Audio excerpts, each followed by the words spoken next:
Good afternoon, and welcome to Math with Mr. D.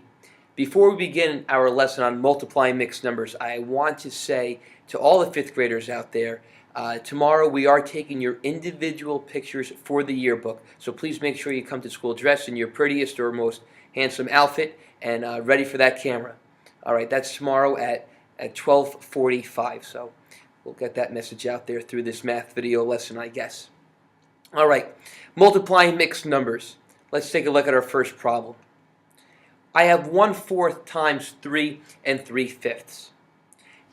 One way to solve this type of problem. I want to rewrite it, and I'll show you what I mean in a second. I'm going to take my fraction here, my 1/4, and I'm going to rewrite that as 1/4.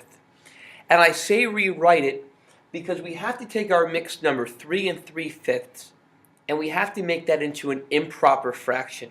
We can't multiply a mixed number and a fraction. We have to be multiplying a fraction by a fraction. It could be a proper fraction times a proper fraction, an improper fraction times an improper fraction, or a fraction times an improper fraction. It can't be a mixed number and a fraction. So I rewrite 1/4 and I make 3 3/5 into an improper fraction. And if you said, well, 3 3/5 becomes 18/5, you're 100% right. So now I have a fraction times an improper fraction, and that's okay to multiply. So I solved this by just multiplying the numerators, and if you said that 1 times 18 is 18, you're correct. And 4 times 5, yep, you guessed it, it is 20. But just like all fraction problems, I have to make sure that my answer is in simplest form. That is a must. So if you're not sure, the best way to do it is list all the factors that go into 18. List all the factors that go into 20. And remember what a factor is. It's what two numbers when multiplied together, in this case will give me 18, and in this case will give me 20. If you said that the greatest common factor is 2, you're 100% correct. Remember, you take your greatest common factor and you're going to divide it with your numerator and your denominator. So 18 divided by 2, yep, you guessed it, it is 9. And then 20 divided by 2, yep, it's 10. So your answer in simplest form is 9/10. And we'll just circle that because we have a lot of numbers going on here. We want to make sure that you know what your answer is. Let's take a look at another type of problem. A mixed number times a mixed number.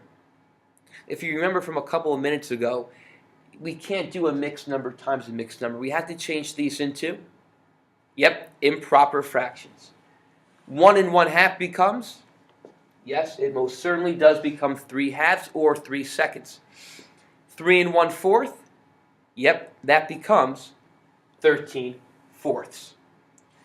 So now, even though they're both improper fractions, we have the green light and we're going to multiply. 3 times 13, yep, it is 39. 2 times 4, yes, it is 8. But you see, our answer here is an improper fraction, and our answer cannot be an improper fraction. So what do we have to do? Yep, we have to turn it into a mixed number. Okay? Remember here, we have our numerator, denominator, and that's what we're dividing here. How many times does 8 go into 39? It is 4. 4 times 8 becomes 32. And I hope that you're screaming at me right now saying, hey, Mr. D, 39 minus 32 is 7. Remember, your quotient, your remainder, and divisor all play a role in your answer. Our quotient becomes our whole number. Our remainder does become our numerator, and our divisor becomes our denominator. Now, one important fact that I want to throw out there is that if your fraction has to be simplified, It can be, okay? Always simplify your fraction. In this case, 7/8 does not need to be simplified, so we can leave it, and we're going to circle our answer. But remember, if the fraction can be simplified, always simplify it. Well, thank you for watching. Remember, tomorrow, 5th grade, wear your nicest shirts, get your hair all brushed and combed, and get ready for those yearbook pictures. Thanks for watching, and I hope you learned something new today.